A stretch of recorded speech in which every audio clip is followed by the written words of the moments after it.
this incredibly awesome music to bring you some incredibly awesome political talk on Damn Radio. Hello, good evening, welcome. I am Samuel Trapp. This is Damn Radio. You are listening to International Flavor. They're on. You can feel free to call me 573-746-8020. Send me emails at live@damnradio.com or at samuelt@International Flavor. I'm here tonight at the Lake Ozark Real Estate of the Art Studio with plenty to talk about.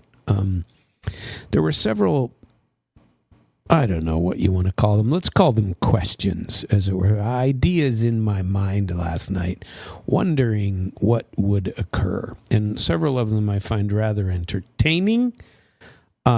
If you recall, I've said several times that I believe that the old Trump monster, he has a tendency to change everything he says based on the last person he talked to. I was unable to find any transcript of it, but today a conversation took place between Trump and Putin. It was initiated by Putin, is from what I understand, and that he called the old Trump monster and spoke with him on a little while, and I have some commentary on that. I remember quizzing last night myself upon the fact that the old Trumpster said that India claimed they were going to stop purchasing oil from Russia. And I said I doubted sincerely that that had occurred and was hoping for some sort of verification or commentary from the other side of the planet, which, didn't occur. And I will get to those topics. I have 1, 2, 3, 4, 5, 6, 7, 8, 9 or 10 articles I'd like to share with you, discussions of things that are coming out. Vladimir Putin gave his speech yesterday at the Russian Energy Forum, which I think is important to go into because everybody's talking about what will happen. And the theme of that appearance of the entire... Now, the Russians have this energy forum, and they invite people from all over the world to come. And apparently there were some American people and people from other places where they were as well. And other countries. Lots of people showed up. It was a very large auditorium, pretty cool appearance that he gave. And what surprised me, but of course he was at Valdai a couple of weeks ago, and I brought you all the statements that he talked about there. Here, I'm not going to share the entire transcript with you about what he said because this is specific to energy. But the topic was energy until 2050, where we are, where we're going. And Russia has a huge amount of energy resources. They have plenty of them, and obviously oil and gas are two of the largest, although they got plenty of rare earths and stuff like that too.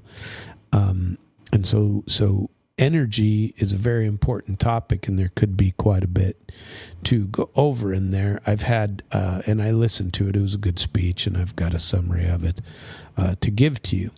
We're going to get into the Tomahawk thing a little bit again, because there's been some commentary on that. One of the things that I like to do, as I've spoken to you and told you about before, is that I like to watch a show called Evenings with Vladimir Solovyov, which, according to everybody in the West, is nothing but propaganda. And in fact, there's plenty of people in...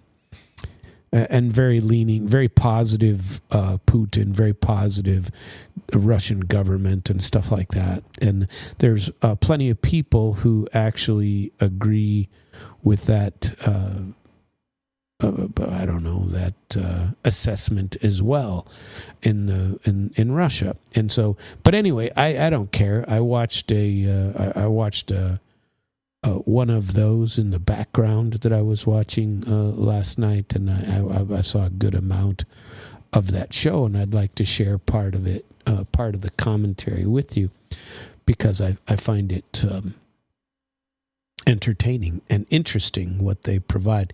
But before I get to anything, I wanted to, here we are again in the U.S. with, Vance tells Democrats they need to grow up. And apparently Democrats were attacking a group of the Young Republican National Federation, and they had a bunch of messages leaked, online messages, and he said that they needed to grow up. But on Tuesday, Politico published extracts of a Telegram group chat between members of the organization aged 18 to 40, which contained multiple racist, sexist, insulting messages. Among other things, participants called African Americans, called them watermelon people, described rape as epic, and urged political opponents that their political opponents be placed in gas chambers. And so the Democrats say, kick them out of the party, take away their official roles, said Kathy Hochul. California Governor Gavin Newsom said the definition of conduct that can create a hostile and discriminatory environment that violates civil rights demands an investigation. But J.D. Vance appeared on the Charlie Kirk podcast, and he said that the outrage by Democrats is really meant to distract the public from recent scandals in their own party. So this controversy broke out after it was revealed that Virginia Democratic nominee for Attorney General, Jay Jones, had written in a 2022 text message that then House Speaker Todd Gilbert should get, quote, 2 bullets in the head.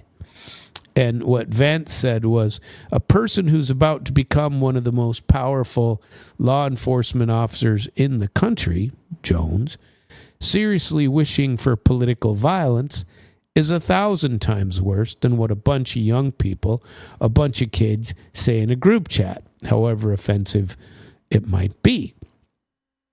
If you allow yourself to be distracted by this person's disgusting endorsement of political assassination by focusing on what kids in a group chat are saying, grow up. I'm sorry, focus on real issues. He said reality is that kids do stupid things, especially young boys. I don't know that I agree with him that they're all that young. They were, aged whatever it was, 20 to 40. He goes, and by the way, if they were left-wing kids telling stupid left-wing jokes, I would not want their lives ruined because they're saying something stupid in a private group chat. Well, although I appreciate that, you got to stand up for your own stupidity and your own stupid words. So, and whatever happens. You know what I mean? That was and I don't know. I don't disagree with anything he said. I also think it is much more serious for a guy going to become the most powerful guy in the state. And so obviously Democrats had to go and look for something similar that they could point the finger at and try to, did I just end a sentence with, I can't believe I ended a sentence with at. At any rate, it just seems like a rather small deal for the governor and for Hochul to be talking about these things, and clearly it is an attempt to get out of, or to take attention away from, or to say, look, everybody does it, but not everybody is running to be an attorney general. So that guy ought to freaking know better than to say. I can't imagine that he wouldn't be thinking of that. Not to say the other kids shouldn't know better, but they're not running for attorney general either. And I'm assuming that if they were, somebody would bring out what they said, even if it was in a private Telegram chat. And so, or Twitter or whatever the hell it was, who knows. But whatever they were putting out. Anyway, there's more important things to talk about that occurred today. The call to on the Putin, the planning for the summit without delay. Another summit to take place between Russia and the U.S. and allegedly Lavrov and Rubio are going to be communicating here in the next few days and may be meeting. But there was another very interesting story that interested me quite a bit. Because for many years, when I was in the military years ago and doing a lot of traveling, the U.S. passport was considered to be the best passport in the world. You could go the most places, have the least amount of interference, least amount of requirements for visas. You could go anywhere. And they're sliding, there they are.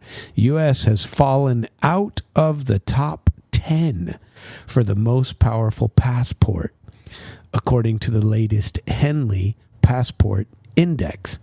Measures global travel freedom based on the number of destinations you can go without a visa. This London-based citizenship and residency consultancy has compiled this list for 20 years using International Air Transport Association data. The passport, which topped the list in 2014, we were top, meaning the places we could go without a visa was the most. Now we're tied we were 7th last year, and now we're 12th, tied with Malaysia. And the decline stems from the lost visa-free access to Brazil and China now. Although China was supposedly opening it back up, but now they have reciprocity issues with the U.S., as well as policy changes in Papua New Guinea, Myanmar, Vietnam, and Somalia. The firm cited low visa openness and noted that while Americans can still visit 180 of 227 destinations visa-free, the U.S. grants the same privilege to only 46 countries. The declining strength of the U.S. passport over the past decade is more than just a reshuffle. It signals a fundamental shift in global mobility and soft power, said the firm's chairman, Christian H. Kalin. Nations that embrace openness and cooperation are surging ahead, while those resting on past privilege are being left behind. He also linked the drop to President Trump's immigration crackdown, which began with illegal migration and drug trafficking, but now has expanded to stricter rules for tourists, foreign workers, and students. The firm cited the recent visa restriction for travelers from 19 countries and Trump's threats to ban up to 36 more as key factors. Trump's return to power has brought fresh trade conflicts that weaken America's mobility, said Dr. Tim Clatty, partner at Grant Thornton in China. 3 Asian countries lead the index. Singapore, with 193 visa-free destinations, South Korea with 190, and Japan with 189. Accounting for tied scores, 36 nations outrank the United States, including all EU members, the UK, Switzerland, Canada, and the United Arab Emirates. Russia is ranked 50th with only 114 visa-free destinations. So we're still up there, but we're now number 12th. Used to be the top of the line. So that was interesting to me. I hope you found it interesting. And well, I have on my passport stamps 57 countries. And so how many, I forget how many they said the U.S. had, 100 and something, but I already closed that tab, so I can't go back and look.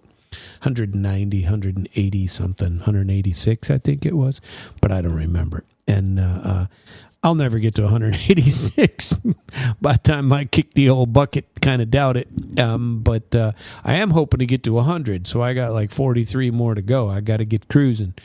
And I think this year I'm going to go to Latvia, Estonia, perhaps. I hope to get to both of those. And would add a couple of more. Or Finland as well. Because I am going to be in St. Petersburg early next year, and I hope to travel to those places whilst there. And I can do that without visas to each of those places, so I should be able to do that. Pretty cool. And we shall see what happens. So that'll get me to 60, I think, and that would be cool. And let's see. Let us begin at the beginning of where I am.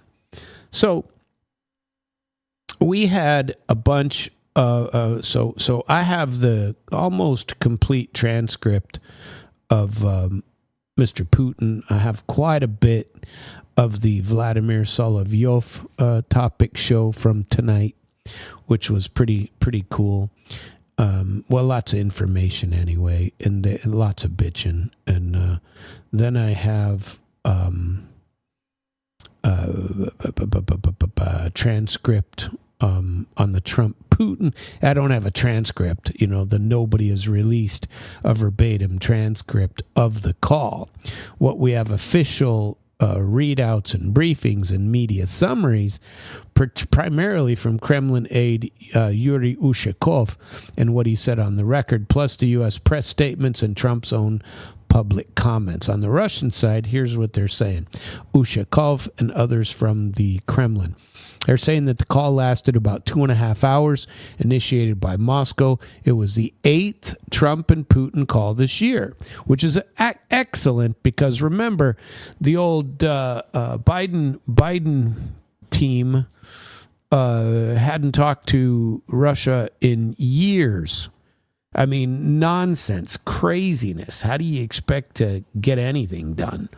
The Kremlin characterizes the call as extremely frank, confidential, trustful, and quite substantive. They proposed a Budapest summit. Trump proposed Budapest as the venue. Now, I may have shared with you, I don't remember. I remember reading it yesterday that... what's his name? I can't believe I forget his name already. The president, prime minister, whatever he is, of damn it, how can I can't believe I can't remember his name. Well, I'm tired again, so continual tiredness on my part. But he offered Budapest as a place, said that the two sides, that Russia and the United States need to get together again, and offered them to come to Budapest. And so Trump took him up on it, and he proposed Budapest himself and said, all right, let's do it. And so Trump proposed Budapest. Putin immediately agreed, and preparation will start without delay. The first step is Lavrov and Rubio talking in the coming days. The Kremlin says they talked about Ukraine and Tomahawks. Putin told Trump that supplying Tomahawks to Kiev would not change the battlefield, but would seriously damage U.S.-Russia relations and undercut the peace prospects. Russia says it holds strategic initiatives along the front. These are the summary of what they're saying from the Kremlin after this call. And then economics after peace. Ushakov flagged Trump's optimism, said that Trump was optimistic about U.S.-Russian economic ties once the conflict is resolved. Frankly, I would love that. I intend, when I go there over New Year's, I've never been to Russia in the winter.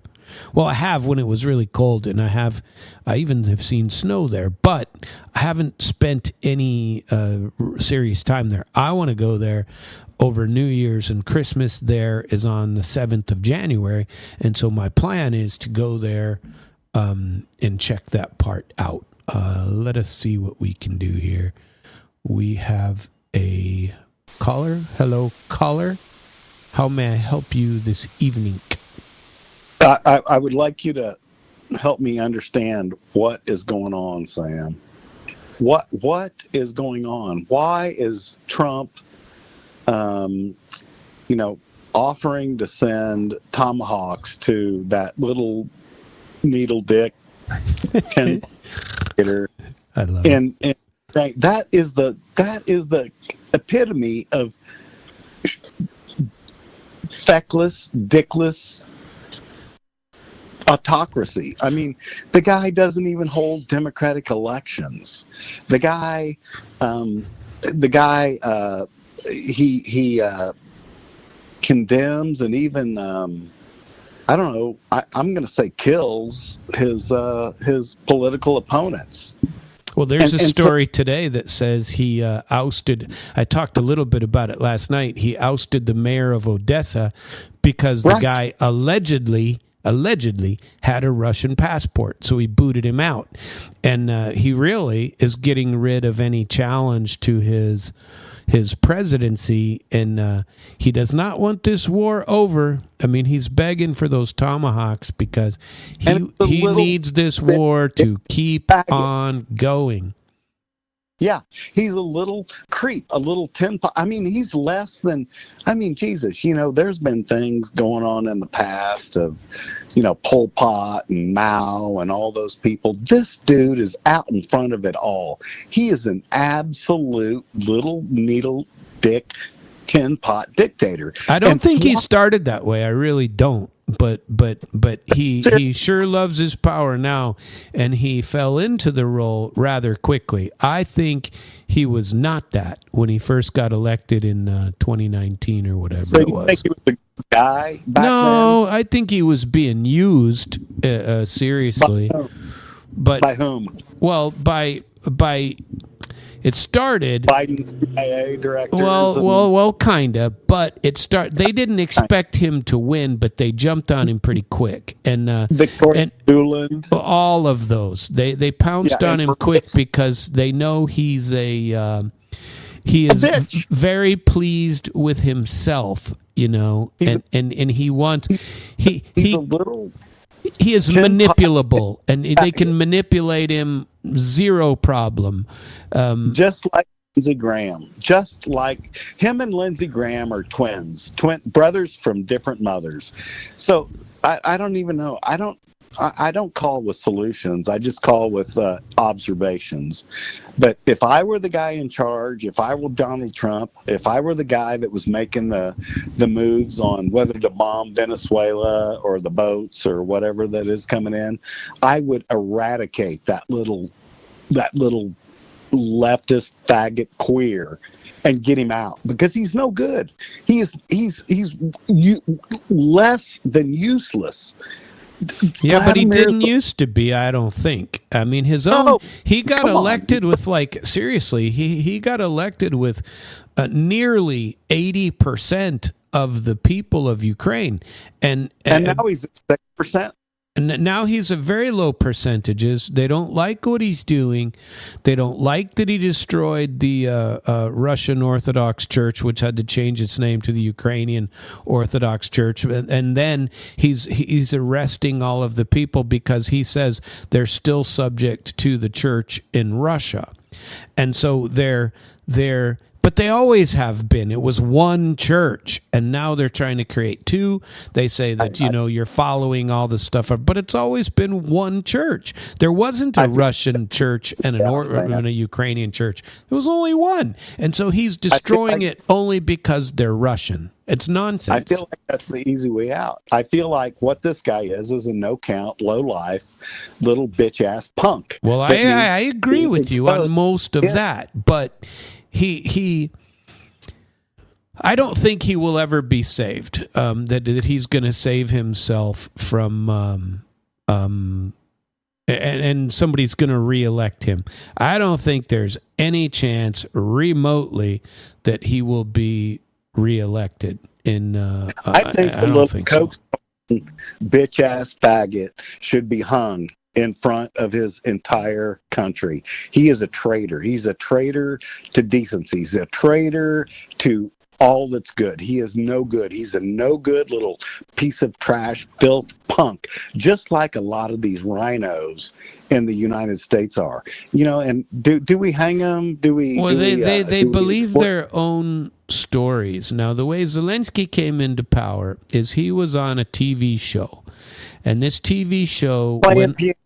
No, that's the comedy show. He was on a different show called Man of the People. And that show was a story where he was a school teacher and he went on a rant on some social media thing about how the government sucked and he should be in charge of the government. And then in the TV show, he became president. And the story was about how he became president and what he did afterward. And there was some comedy and there were some things about it. Well, he was there was a guy who was an oligarch and a bank owner, and I forget his name. I wish I could remember it. And I've told this story before once or twice, but I can't remember the guy's name. But an oligarch with billions as a banker and owning a couple other things backed him and created a party called the Man of the People Party and put Zelensky up as the person to run for president. Well, everybody loved the idea because he wasn't a politician. He was a comedian, an actor, and all that stuff. And he instantly rose to the top. And when he got into power, one of the first things he did was screw the guy who put him there. The oligarch who paid for it all, he had him chased down, and he wasn't jailed or nothing, but there was a lot of corruption allegations against him. He started acting that way right away, but the U.S. was on him. All of the people, he began to believe his own legend, like he won because of himself. He didn't win because of himself. He won because he was backed by huge power and big money. That's why he won. And the first thing he did was screw the guy. Kind of like Kimmy Jimmel. Well, I don't know enough about him to speak intelligently on that, and I've never been a fan of the guy anyway. And but right. So Sam, my point is this: I call into you because I feel like you have a certain degree of discernment. I feel like your perspective, your points of view, your talking points are derived from intelligence. From gathering and gaining information and using those points of information to decide for yourself, not anybody. I'll tell you this right now, Sam. I think you were the least influenced speaker of anyone on damn radio. And I love JR and I love Ike and I love a lot of other people, but you do not subscribe to a lot of these esoteric things, that many do, like I do too. You're not a god, I'm not going to say this in the right words. Don't hear this wrongly, but you're not a godly guy. You're just a very, very pragmatic guy. And I appreciate and respect that. I really do. Because for so many years, I was the same way. And then all of a sudden, things just came and swirled upon my head, and I became I don't know, a believer, I guess. I don't know, just a devout, believer in Christ and his sacrifice on that throne, that cross, that cross in Calvary where he was nailed, him and a couple of his brothers, I think it was Peter and Paul, I don't know, they were nailed to that cross, nailed to the crosses, and then the crown of thorns were shoved down on their heads. And well, so, I appreciate what you're saying about the way that I process things and make my own opinions. And whether it's a curse or a gift, I don't know. But I don't believe I don't believe anything anybody puts out, and I always have to attempt to verify it. But then again, I can also be convinced of something. I just can't be told what to do, and I know I'm not alone in that. There are plenty of Americans that way. You know, you want me to believe what you're telling me. Don't just tell me this is what I have to believe, because I will fight you every step of the way. But if you convince me, that's a different story altogether. And I feel like some things are absolutely blatantly wrong, and you know it right off the bat. I've always said, in one of the things I remember, and I know I'm not all that religious, but one of the things I remember from Sunday school was always this, that said that, you know what?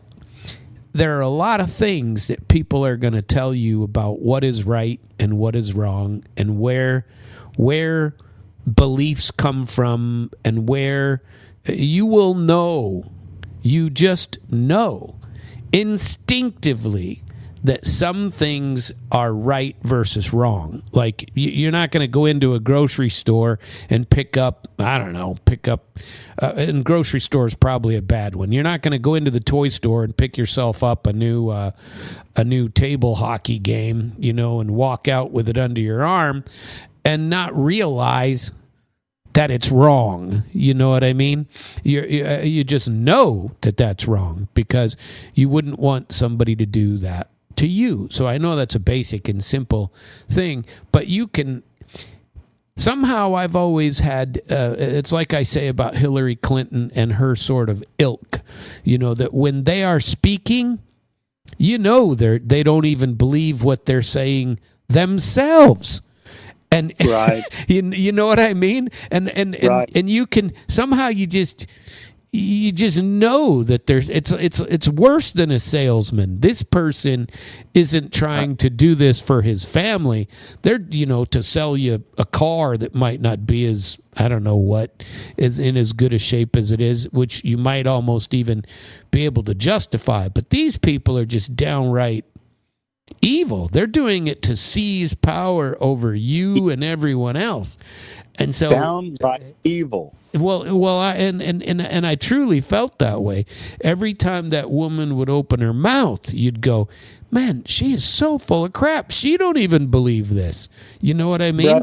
If she's selling you stuff that she doesn't even believe, that's different. The salesman might be able to convince himself that he believes. If I could send you pictures of my mother compared to Hillary Clinton, they're like precise doppelgangers. Oh my God! Don't say that about your mother. That's horrible.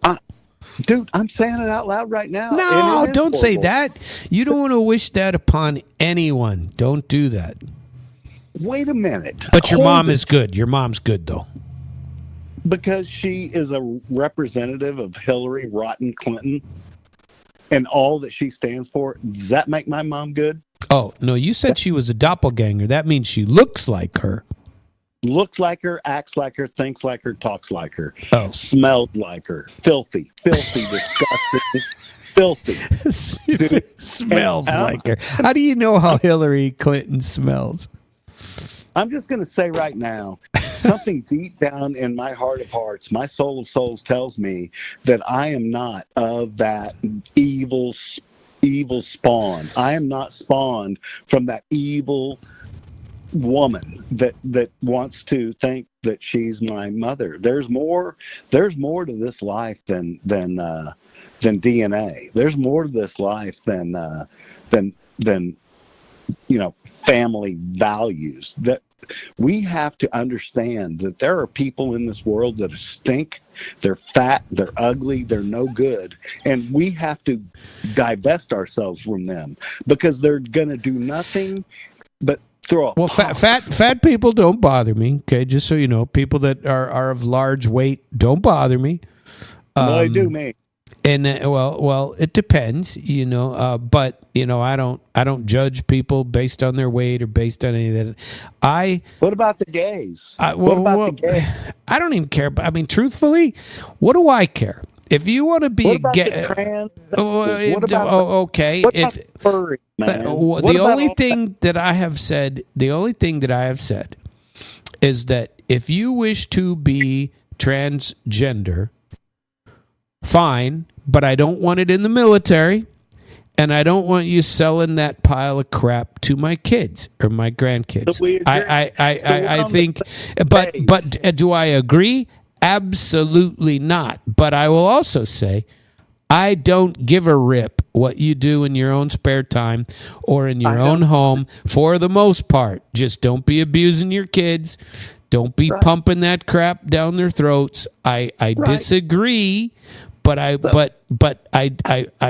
couldn't tell you that you don't have the right, if you want to call it that, to dress up like a monkey if you want to every day, But I don't want. But if your workplace says you can't dress up in a monkey suit every day. That doesn't mean you should be able to. But wait, I identify as a monkey. It's nonsensical, and I don't like it. And your right to that sort of behavior, I think, stops at certain places. So, Sam, but do I care if you do it? Absolutely not. And in fact, I would even fight for your right to do it.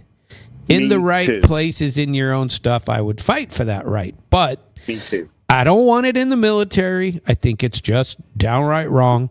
And I don't want it in my schools, for my children, until you're an adult and can make up your own mind. And I don't want you pumping that crap down my kid's throat in a school and telling him that it's all right when I, as a parent, say, no, that's not all right. I don't want there to be conflict in it. I don't want that. Do you have children? Yes. So we've had this discussion before. Yeah, none of your children, I'm going to guess, are furries or fags or freaks or fairies. I'm just going to guess, just because of the kind of guy you are. And listen, we can use different words to describe this. It's all fine and dandy. And I think this is the best thing we can do, Sam. This discussion that is on this platform that you are engaging in and that JR offers to us all, these are the important things that we need to embrace. We need to be able to speak freely, and without violence, without swords and without guns and without, just hateful, maybe hateful rhetoric is welcome, but without violence, just open. I support your ability to call people those sorts of names.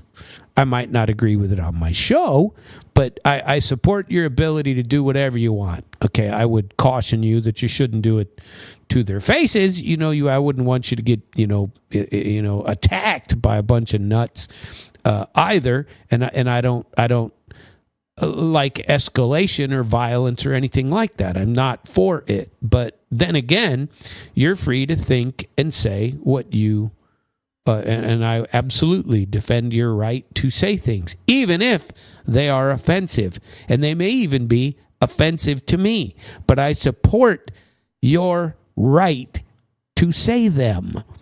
And so I don't know how big, In America, we have, or we're supposed to have, and I don't think that we always get that.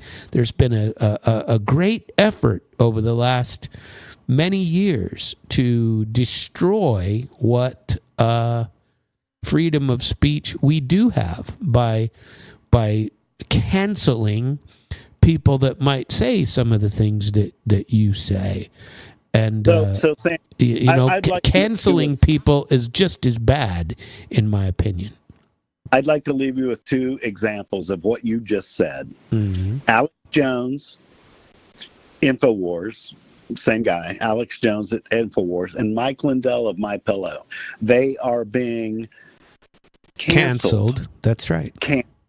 They're being canceled. Their First Amendment right is being canceled. So that said, I would say that the most important thing we can do is, no matter how drastic and how romantic or how constitutionally correct we can be, is we cannot let Alex Jones be canceled. We cannot let MyPillow, Mike Lindell be canceled, because they stand for freedom of speech, bro. Just like I stand for yours. They tried to cancel Charlie Kirk forever, and say they killed Charlie Kirk. I understand that, and they tried to cancel him, and it's really depressing to me that people KRMS killed JR. They canceled JR. KRMS. Yeah, but they canceled JR 4 or 5 times before that. I don't mean that horribly, but JR's got a long history with them, and they would cancel him and bring him back, cancel him, bring him back. And they've done that over, and I'm not justifying, not at all. I'm just saying that JR has finally taken the step and created his own, and God love him for it, because it gives me a place to spread my bile around the planet. You know what I mean? And I enjoy it. So for me and you, I don't know, Sam. One of my favorite things is having a weekly call or so with you, because you're smart. You're a smart guy. Well, I wouldn't go that far. But I will say, you may strike me down, but if you do, I shall become more powerful than you can possibly imagine. Obi-Wan freaking Kenobi, bro. That's right. Just like a Kenobi. So listen, I don't know how many people are listening right now, and I hope the people that disagree with us mostly are listening, and I challenge them. I challenge those people that don't think with a similar congruent point of view to call in and help us understand why you guys, you leftist freaks, fags, and fairies are so violent. Just evil and violent is now, it comes on both sides, but I must say it's far more prevalent on the left than it is on the right.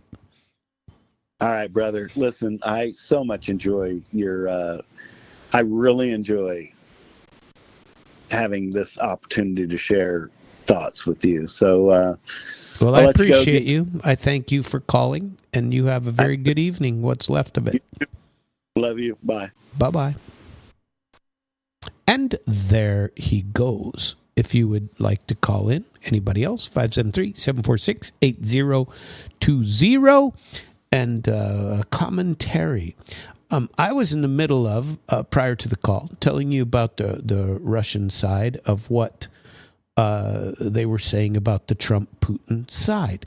Let's talk about what was said on this side of the pond. What is on the record. Now, Trump made a few comments in a press conference he was given today, and he called the talk with Putin very productive, said that great progress was made, and he announced himself a meeting with Putin in Budapest within weeks.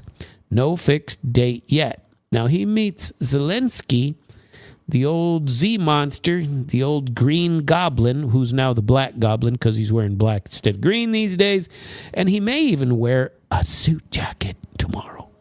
I'm very interested in knowing about that, how he's gonna do the dress code these days. I think he's ramping it up to impress the Donald, right? And he's meeting there Friday, October the 17th. He gonna be at the White House for the third time since the old Trump monster took office, and we shall see what happens. So there's, of course, people asked about, what about the Tomahawks? Donald, what about them? And U.S. coverage of these says that Trump said something to Putin about them, and Putin didn't like the idea. And Trump also mentioned, though, here he goes, changing his mind again. He said, we have some stockpile constraints, and I want to be very cautious about depleting our supply. This guy, and you got to love Donald Trump, but it's whoever he talks to last that he thinks about. And maybe he was listening to my show over the last couple of days where I've said, listen, everybody's, or maybe to other reports, it says you only got 20 to 50 you can deploy anyway, and you got no way to just throw them into the water and let them work. You're going to have to come up with some launcher platforms for them too. Where you going to get them? You're not going to find them very easily because they're just not around. But anyway, on the U.S. side, they also talked about next steps. The White House and line and press briefings also point to Rubio-Lavrov contacts to shape the agenda before any leaders' meeting. Now, I read some RT Russia Today news articles on it as well, and there's an article that says Trump announces plan to meet Putin in Budapest, preparation starting immediately, Hungary's readiness is to host this, and these are underscoring Moscow's framing of momentum and U.S. receptiveness to talking about them. TASS, Interfax, Xinhua, which is Chinese, they reinforced the 2.5-hour length. Moscow having the initiative on the battlefield. Frank and trustful tone established between the two. The Kremlin's warnings about Tomahawks. And, these are all what they talk about and pretty much mirror what the Kremlin has put out today. What has not been publicly disclosed, nobody on either side that I've been able to find has provided a transcript or a detailed agenda, no firm date or time for Budapest, and no published concession by either side. All sides are sticking to generalities. They're pending working level talks, Rubio and Lavrov. Well, last time Rubio and Lavrov met, I believe, was in Istanbul. And they were, and that was, or were they? Yeah, it was Istanbul the last time. Before that, they went to UAE. Well, I can't remember. It was it was in the Middle East somewhere, but unfortunately, I don't remember off the top of my head. And Russia has been complaining about the initiative for settlement being stalled because Ukraine, Zelensky, have never followed up on any of the working group meetings in Istanbul after they met and came up with a sort of a schedule of where they were going to go. Said, we need this, we need this, we need that. All they did was switch some dead bodies, sent them over to Ukraine. They exchanged some prisoners, and that was that. And they did prisoner swaps and body swaps twice. And that's it. And so when Ukraine meets them, it's big talk. It's all for show because Zelensky doesn't want this war over. Europe doesn't want this war over. What are they going to do? What's going to happen when this war is over? Let's talk about that for a second. So Russia is kicking the crap out of Ukraine militarily. Now I watched an interesting video on YouTube today that said that Russia yesterday or overnight on the 15th that they had sent over 377, 300 and whatever. It was close. Let's call it 370 something, right? And that Ukraine announced that they had shot down 290 something. So 70 something got through, right? And those numbers aren't exact, I'm telling you, but it was not quite 400. It was around 375-ish, call it. And they shot down about 300. So that means 75 got through, right? Of these, most were Shahed drones or UAVs that were piloted in, and but there were 28 missiles that Russia shot over. They sent over missiles, and Ukraine didn't stop any of them, not one. And this is from the Ukrainian side. The Ukraine said that they hadn't stopped. The 28 out of 28 got through of these Russian cruise missiles that came over. And the orator, the person given the video, said that he believes this is intentional. That either it's only one of two possibilities, is what he says.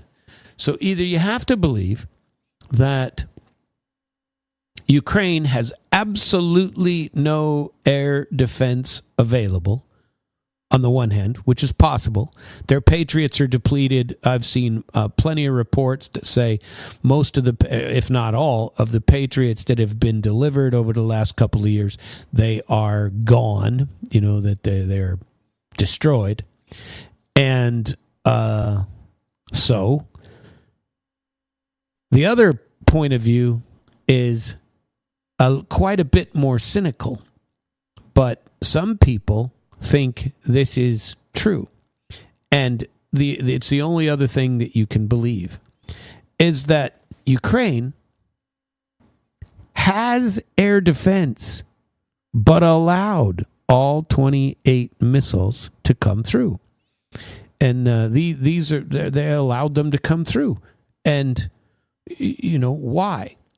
Why would they allow them to come through? Well, the cynical view is they allowed them to come through because Zelensky is coming to Washington tomorrow. And he's setting the stage to say, look at what's happening here. We don't have any air defense. We don't have missiles. We really need those Tomahawks. We need those Tomahawks. We got to be able to fight back. Now, by the way, as I've said over the last 2 days, a week, whatever, when talking about these Tomahawks, they're not a game changer, no matter how you slice it. And, we've had plenty of game changers before that aren't game changers. We haven't had F-16 game changers. We haven't had any Patriot game changers. There have been no game changers. Ukraine still isn't winning. Their problems are they do not have enough men, and they won't have enough men. They arguably could bring on another 400,000 men if they lowered the draft age from 25 to 18. But they're losing. And even if they do, how fast can they train those 400,000? Not very fast. And, there was an article I read about Nazi insignia. This was a bad one. This was a bad article that I read, that they have arrested a bunch of people who are, I got to find that article. And these were, Naziist sorts of people that are intimidating, interrogating, and beating all kinds of people, and doing it to civilians too that aren't coming into the army, and they got arrested for all kind. Even in Ukrainian news, they are putting out that some of these guys, they've been picked up for what they are doing on the Nazi side stage. And the Russians have been talking about this for a long time. Nazification and the honoring of what they're doing on the Ukrainian side, pushing this Nazi narrative, pushing like it's okay, and moving all of these, they've come over to take these people and force them into service on the front lines, and they're not there themselves. And it's these are not good things. There are plenty of bad stories going around in Ukraine about how these things are working between the people. Where do I want to go after this? I wanted to get to the theme and the topic on the Vladimir Solovyov show, where all the propaganda comes from. And they had several roundtable themes. And I've told you before, I really would love to have a show like this myself. The format is freaking fantastic. And why do I like the show? First of all, I want to hear the other side of the tale. Second of all, I like having listening to these in Russian because it keeps my Russian fresh. And if I can understand talk at this level, certainly I should be able to put out my own point of view in Russian as well. And I can, and I make grammatical mistakes. It's an extremely difficult language, but I speak pretty smoothly, and I don't necessarily worry. And I don't necessarily make all that many mistakes, and I just notice them when I make them. At any rate, the roundtable themes that these guys talk about, he'll have 6 guys in a room, each one standing at a podium. Vladimir Solovyov will come out and give his point of view or give his topic for the night, and he'll talk for 10, 15 minutes. Then he goes around the room and lets each person either respond, reply, change the topic, talk about something like Solovyov will say something about how the war is going, and then the next person will talk about the economics of war and what it's causing in the country, and the next person will talk about his thoughts on mobilization or something like that. All of them are related as they go around, and sometimes they'll get into fights, verbal fights against each other and disagreements. It's great. I love the format. It's great. It's like having a war of words, or not a war. Sometimes they agree, sometimes they disagree. It's good stuff. Anyway, the topics tonight for the show. Well, for them, it's actually October 17th, and so it was the show there. And the Tomahawks debate was the first one, and whether it's going to cause escalation. That's a good topic. 2, whether Kiev is headed toward a mass and total mobilization and how it would work, because people are still talking about, including in Kiev, they're talking about lowering the draft age to 18. Or at least 20, moving it some, and how it would work logistically. 3rd topic, EU and NATO financing schemes. Europe pays, the U.S. sells, and that's U.S. involved too. And the political economy of war. Topic 4, Trump's performative diplomacy. They're talking about Budapest and Sharm el-Sheikh and what went on, and what Moscow should infer from the discussions. And that was post-discussion, not post-phone call, post-announcement of the Zelensky one for sure, but I don't think it included the Putin-Trump meeting. They were talking about risks of multi-front conflict, Ukraine, Middle East, and Southeast Asia for Russia, what that would mean. Number 6, Russia's internal economic management during the war. That's always an important topic for me. I like to know about that. 7, domestic Ukrainian politics, including the Odessa mayor case I told you about, and using it as a tool for suppressing protest under winter energy strikes, because there's no energy back in. If they don't settle this case somehow, or settle this war somehow in Ukraine, they're in for a horrific winter. Let's put it that way.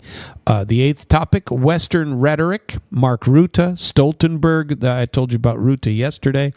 And they're just not serious people, according to the framing of the host here. The table repeatedly frames Tomahawk Tomahawks as a political provocation with a low military payoff but high nuclear risk, arguing Ukraine's manpower and industrial limits make total mobilization just impossible, and calls for harder Russian counters, or they still want Russia to ramp up some more. Range from intensified energy grid strikes, they want Russia to blow up even more. This platform, anyway, this talk show, suggests that you need to blow up even more energy grid in Ukraine, to also overt threats against U.S. Tomahawk programming sites. Because, trust me, as soon as a Tomahawk platform, if they can get one, and the only one they have is the one that would include hauling around a trailer, they might be able to bring a couple of those in from Europe if they're there. But I believe the only place they're really deployed is in the Pacific, in the Philippines. But if they do, they say there should be threats against U.S. Tomahawk programming sites inside Ukraine. And they demand more centralized war economy management at home. They want the government to take even more control of it. So, very interesting show overall on these topics. And Solovyov set the tone in the beginning, and he says the world smells like like a big war. And if the West pushes this long-range escalation, Tomahawks from Ukraine, Russia's response will immediately jump categories, potentially targeting critical infrastructure, and the destruction of that would produce cross-border consequences. He warns that strikes on the nuclear plant, like I've been warning about forever, that Ukraine has been attacking nuclear plants with drones. And they've bounced off nuclear drone cooling towers twice. It's not good. And that would push, if they struck a nuclear plant, that would push the fallout in the winter toward Poland. Or that the aging Kiev dam could fail. He ridicules the imagined U.S. concept of hitting sites like Yelabuga and stresses Western ignorance of modern Russian production and how that actually would work. And what he was talking about there was the same thing that I brought up last night that says, where are you going to take these missiles to? Where are you going to get them? The only way to get them into Ukraine is from the west, through Poland. And the only way to get them near the front lines far enough or close enough that it would really matter is you got to haul them through the countryside. And if you think the Russians wouldn't know and try to take them out on the way, I think like they've done with quite a few Patriot systems, like they've done with a number of F-16 iterations, as soon as they land on the airfield in Ukraine, they're getting attacked and blown up. So they've started storing them in Romania, and they got to fly, and that means they have a very short airtime inside of Ukraine or near the front. So it really hasn't been that much of a game changer. So they got all these problems. The Western ignorance of modern Russian production, because the production is fantastic. He riffs on the Polish policy as self-defeating, that they bankroll Banderites, like that Bandera, who historically killed tons of Poles. And then he hammers the math of Ukrainian losses, hundreds of thousands dead, with 1.5 million at least severely wounded by simple ratio, asking where Kiev would find another 2.5 million bodies if the West now talks of a 3-year continuation of the war. He made fun of Mark Rutte as a WWF-style trash talker. That was funny. You don't know that he knows WWF, but apparently he does. And then he returned to the Tomahawk trigger logic. A Tomahawk launch is assumed to be nuclear capable and might incur instant Russian retaliation. And Kiev wouldn't have time to celebrate any strike by a Tomahawk. And then he goads the panelists to talk about if Tomahawks fly, America is firing them. I believe that too. with the U.S. crews, U.S. programming, so responses should be aimed accordingly. Domestically, he talks about forecasts that undercut the commander-in-chief's growth targets. He blasts central bankers for cooling an economy at war because they've raised interest rates. He calls for plan-driven, direct state financing, not bank-centric procedures, and World War II style emergency governance. He's talking about. He plays.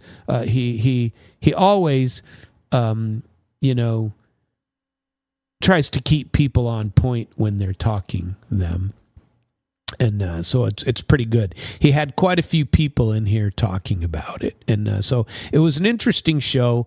I don't think I'm going to go a whole lot further into it and tell you more, because I'd also wanted to get to Vladimir Vladimirovich and his discussion. But before I get to Vladimir, there is a talk that northeast Kharkiv is being evacuated. Okay, and so I had heard something, and so I did a little bit of research on this. And what's actually being evacuated in northeast Kharkiv, according to Ukrainian sources, and not according to Russian sources or American sources. And we never hear about this in America anyway. I'm probably one of one who is actually telling the tales of woe for America. And because nobody tells you the truth about or talks about it at all. When's the last time you heard anything about what's going on in Ukraine except here? Because they don't talk about it. They want you to assume that Ukraine is winning, and it's nonsense. But now they're saying that they're evacuating northeast Kharkiv, and Kharkiv's a pretty big city. Ukraine has expanded a mandatory evacuation for families with children from 40 settlements in Kupyansk, which is in the Kharkiv Oblast.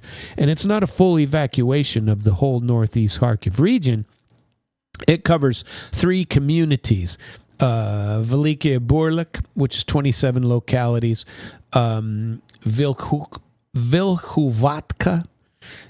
Olkovatska, and Shevchenkivskaya, with 409 families, 601 children slated for relocation due to the situation in Kupyansk along that whole front, because Ukraine is losing their asses up there.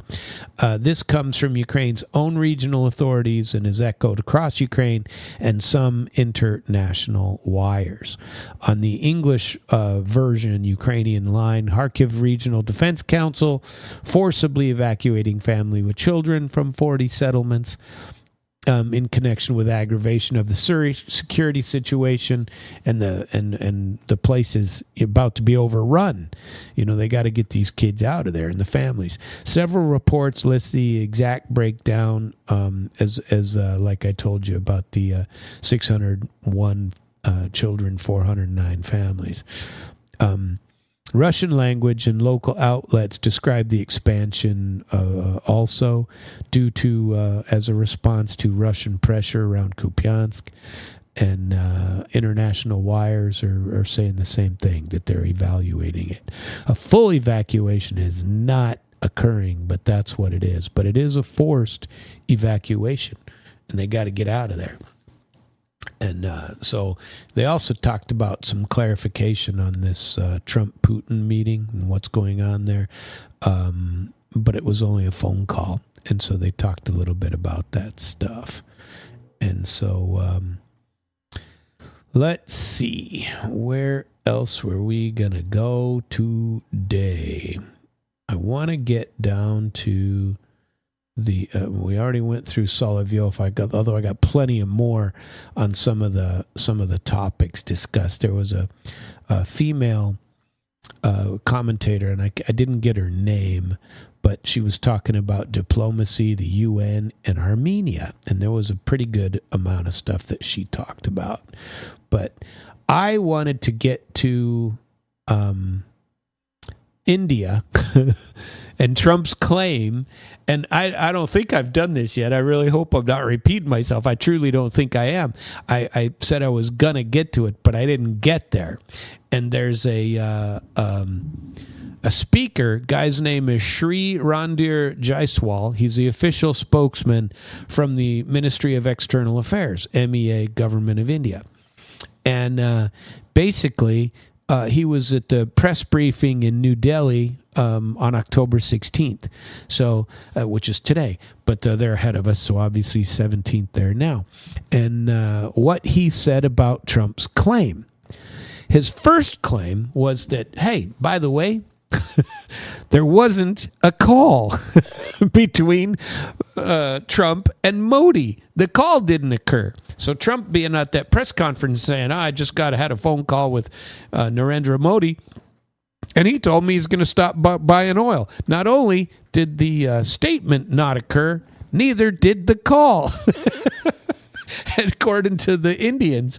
And the Ministry of External Affairs says there was no call, and asked about whether PM Modi had spoken with President Trump the day Trump claimed India pledged to stop buying oil. Jaiswal said no conversation. There was a call on October 9th. Not yesterday, but not about stopping Russian oil. He confirmed an October 9 Modi-Trump call. And he said that the readout covered congratulations on the Gaza peace plan, a review of trade talks, and an agreement to stay in touch. Nothing about halting Russian oil. And if he was the one, nothing about, oh, gee, I'm leaving BRICS, like Trump was talking about yesterday. I believe that Trump likes to, whether you want to call it lying or not, I don't care. In the legal spheres, there's something that is referred to as puffing. Okay, and puffing relates to what let's say a salesman might do. And for lack of a better one, let's use a used car salesman. Oh, this is the best car in the city. This is the best car on the lot. Oh, this, there's your grandmother'd be well off in this car. It'd be great for your grandmother. I mean, yeah, sure, she'd be safe in it. Something like that. These things are referred to as puffing. And the reason is because they are non-specific, okay? If you say, well, this engine was rebuilt, 2 weeks ago, that's an outright lie, okay? But puffing, saying, oh, this engine will keep you going for years, that is puffing and generally not actionable, right? And so, you shouldn't listen to those people that are puffing that pumping that sunshine into your nether regions, because that's exactly what they're doing. And the old Trumpster, and I'm being generous, saying this is just puffery on his part, because frankly, it's not true.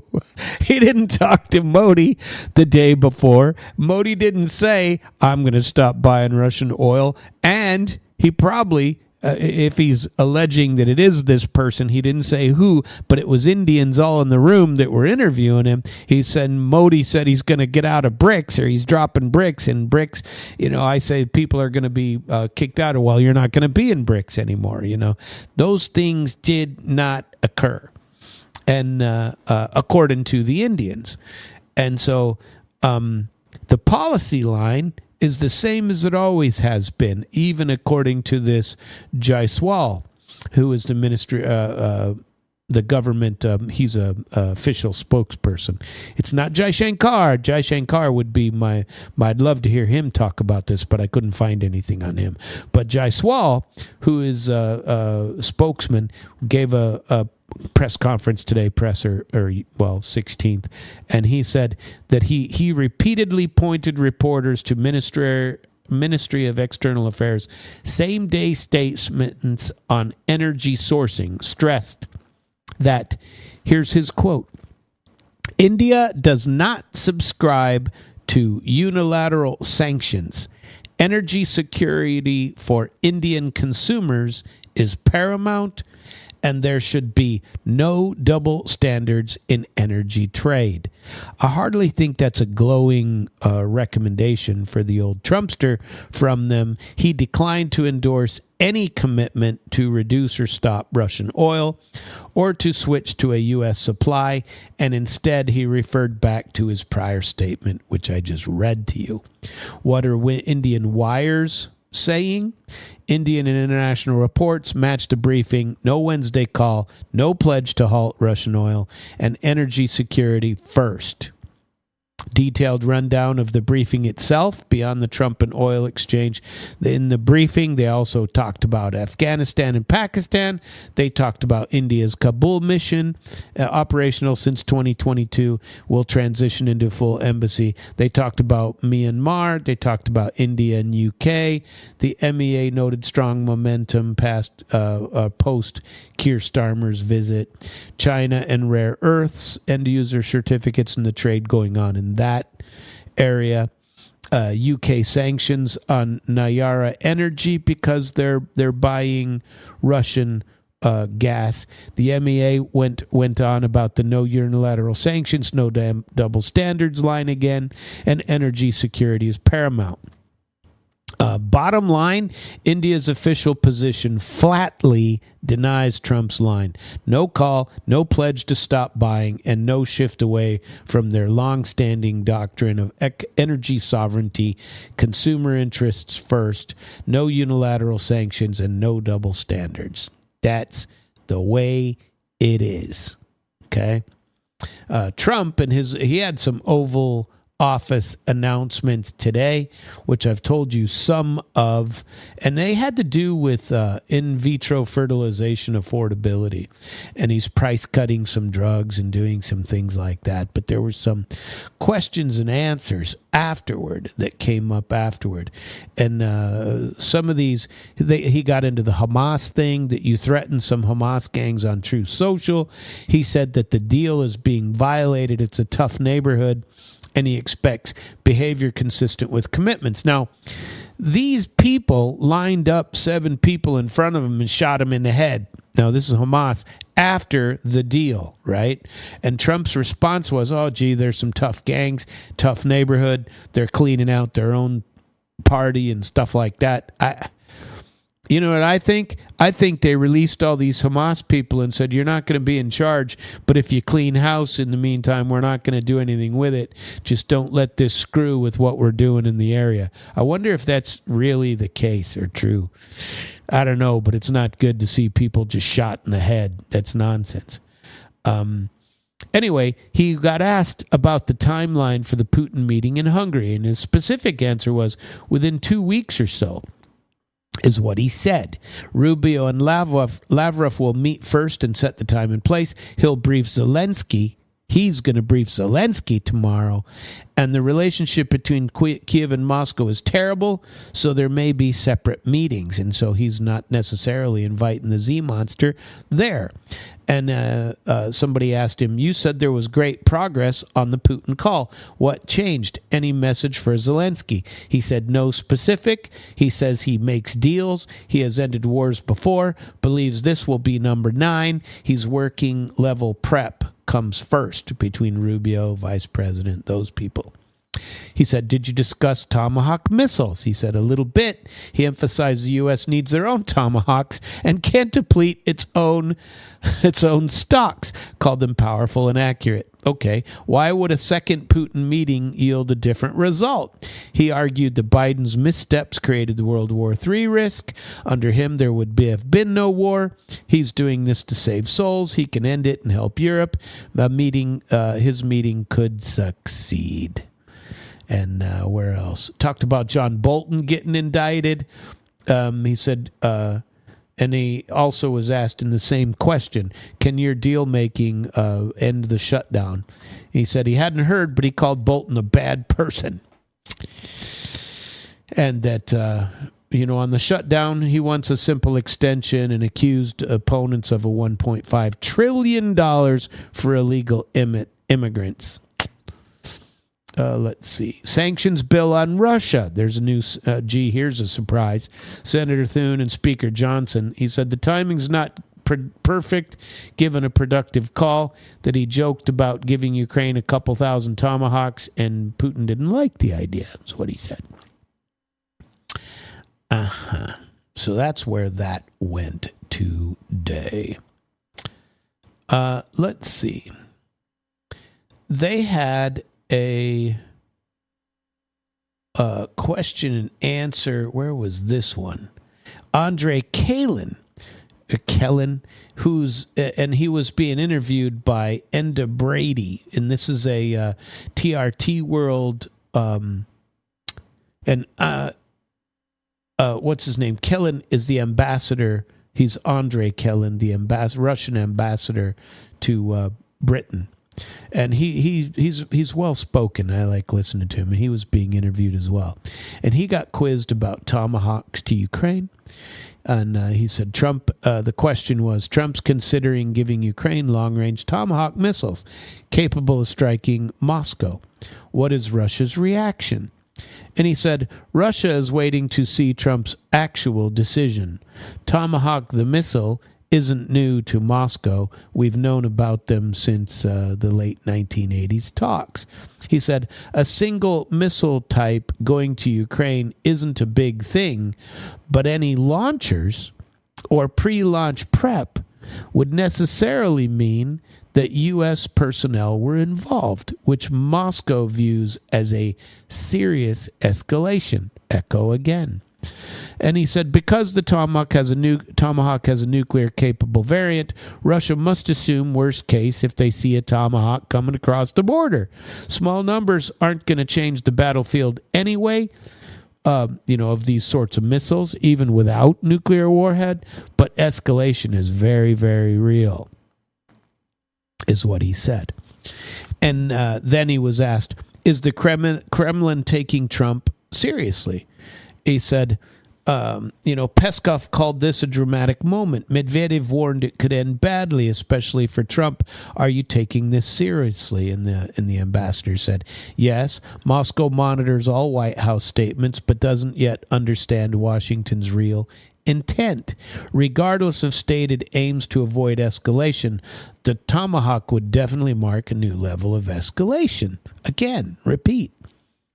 And he said, what would Russia do if a Tomahawk were fired then? You must have an idea. What would be the response? And he said, I won't speculate on a specific response, but the Tomahawk being used wouldn't improve the battlefield situation, wouldn't improve the political situation, and would likely sideline any mediation and create a new political picture that everyone must deal with, which is quite true.